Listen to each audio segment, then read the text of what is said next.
કેદારનાથ યાત્રાએ અમદાવાદના કેટલાક યાત્રાળુઓ ટ્રાફિક જામમાં ફસાયા. ભૂસ્ખલન થતા માર્ગ ઉપર લાંબો ટ્રાફિક જામ સર્જાયો છે. ટ્રાફિક જામમાં નિકોલથી ગયેલા 19 યાત્રાળુઓ ફસાઈ ગયા છે. કેદારનાથ જવા ધારી દેવી મંદિર પાસે યાત્રાળુઓ અટવાયા. 2 કલાકથી વધુ સમય થઈ ગયો છે. યાત્રાળુઓ ટ્રાફિકમાં જ અટવાઈ ગયા છે. ભૂસ્ખલન થયું છે જેના કારણે રસ્તો બંધ થઈ ગયો છે, જેથી લાંબો ટ્રાફિક જામ જોવા મળી રહ્યો છે. કેટલાય કિલોમીટર લાંબો ટ્રાફિક જામ, જેમાં વાહનોના થપ્પા લાગી ગયા છે. દ્રશ્યોમાં જોઈને અંદાજો લગાવી શકાય તેમ છે કે કેટલાય કિલોમીટર લાંબો આ ટ્રાફિક જામ, જેમાં 2 કલાકથી પણ વધુ સમયથી લોકો ફસાઈ ગયા છે. આગળ વધી નથી શકાતું, પાછું જઈ નથી શકાતું. જે જ્યાં છે ત્યાં જ રોકાઈ જવા માટે મજબૂર બન્યા છે. લગભગ 19 યાત્રાળુઓ છે જે નિકોલથી કેદારનાથ યાત્રાએ ગયા છે, જેઓ ફસાઈ ગયા છે.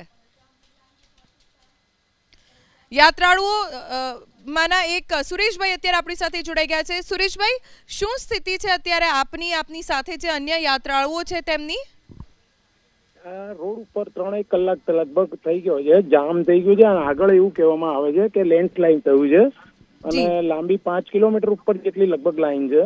3 કલાક તો થઈ ગયા. પછી અમને એમ કે મંદિરમાં દર્શન કરવા, ધારીદેવી મંદિર છે ત્યાં હશે, તો અમે મંદિરે દર્શન કરવા આવ્યા હતા. નીચે બહાર આવી જોયું તો કે એકચ્યુઅલમાં એક જામ જ હતો.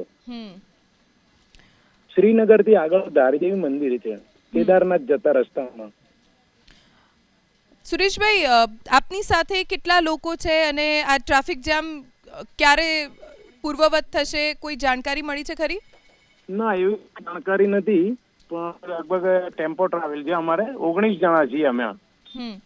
અને પ્રશાસન તરફથી કોઈ વ્યવસ્થા કરવામાં આવી છે? કેમ કે ટ્રાફિક જામ આપ કહી રહ્યા છો 5 કિલોમીટર લાંબો છે, તો કેટલા કલાકો થશે, કોઈ આવ્યું છે ખરું? એવું આઈડિયા નથી. કઈ આગળથી એક પોલીસની ગાડી ગઈ હતી આગળ, ધીમે ધીમે આગળ વધારવાનું કહેતા હતા.